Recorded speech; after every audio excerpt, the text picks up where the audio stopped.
Bonjour à tous, dans cette vidéo, on se retrouve pour parler de taux réciproque d'évolution. Alors, voici l'exercice. Un prix augmente de 25%. Quel taux faut-il lui appliquer pour revenir au prix de départ? Alors, nous avons une valeur de départ, V0, pour un certain produit, pour une certaine quantité. Cette valeur va évoluer vers une valeur d'arrivée qu'on appelle V1. D'accord?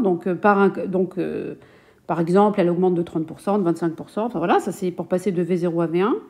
Et une fois qu'on a fini de faire l'augmentation, on voudrait, pour une raison ou pour une autre, revenir au point de départ.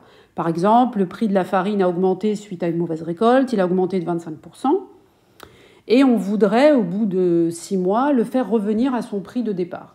La question, c'est par combien faut-il multiplier le prix après augmentation pour revenir au prix avant le problème de la récolte.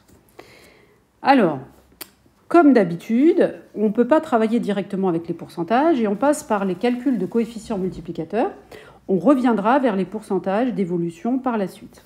Donc, retenez bien que les calculs ne se font jamais sur les pourcentages. On passe d'abord par le calcul des coefficients. Ça, c'est ce qu'il y a sur mon petit dessin. Et une fois qu'on aura terminé, on reviendra sur le taux qu'il faut appliquer pour revenir en arrière, qui s'appelle le taux réciproque, et on le calculera à l'aide de la formule que j'ai rappelée dans la vidéo précédente, qui est que le taux est égal au coefficient moins 1. Alors j'ai mis CG parce que dans la vidéo précédente c'était un taux global, mais ici le taux, de manière plus générale, le taux d'évolution est lié au coefficient multiplicateur par cette relation-là. D'accord ? Dès que vous avez le coefficient, si vous voulez revenir au taux, il faut faire moins 1. D'accord? Donc on verra ça tout à l'heure, après avoir calculé justement le coefficient réciproque. Donc je reprends. Le prix a augmenté de 25%. Cela correspond à un certain coefficient qu'on va appeler le coefficient direct. C'est celui qui correspond à la hausse. Il a été multiplié donc par 1,25, ça c'est le coefficient C. Pourquoi 1,25? Parce que vous savez qu'une hausse de 25 sur 100 correspond à un coefficient de 1 plus 25 sur 100, plus parce que c'est une hausse, et 25 sur 100 parce que c'est 25%. Donc on obtient un coefficient de 1,25. Donc le 1,25, c'est le C qui est ici.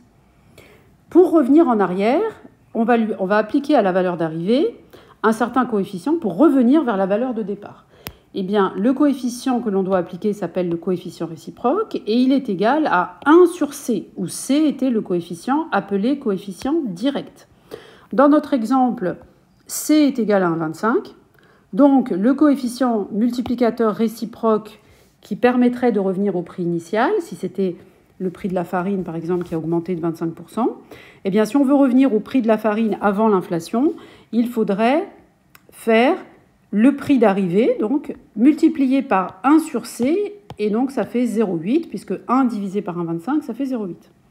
Enfin, je reviens vers le taux correspondant en faisant T égale C moins 1, on fait toujours ça. 0,8 moins 1, ça fait moins 0,2. Premièrement, on n'est pas surpris que ce soit une baisse, puisque c'est négatif, hein. Donc, on n'est pas surpris que ce soit une baisse, parce que si vous voulez revenir en arrière après avoir fait une hausse de 25%, eh bien forcément, vous allez appliquer une baisse pour revenir en arrière, pour revenir au prix de départ avant la hausse. Donc, c'est une baisse. Donc, moins 20%, ça paraît cohérent. Si on avait trouvé moins 50%, on se serait posé des questions sur la validité du calcul qui précède. On conclut en disant que le taux réciproque, celui qu'il faut appliquer à la valeur d'arrivée pour revenir en arrière, est égal à moins 20%, ou bien on peut dire aussi ça correspond à une baisse de 20%. Voilà, bien écoutez, j'espère que cette vidéo vous a plu, qu'elle vous aura aidé. Je vous dis à très bientôt pour une prochaine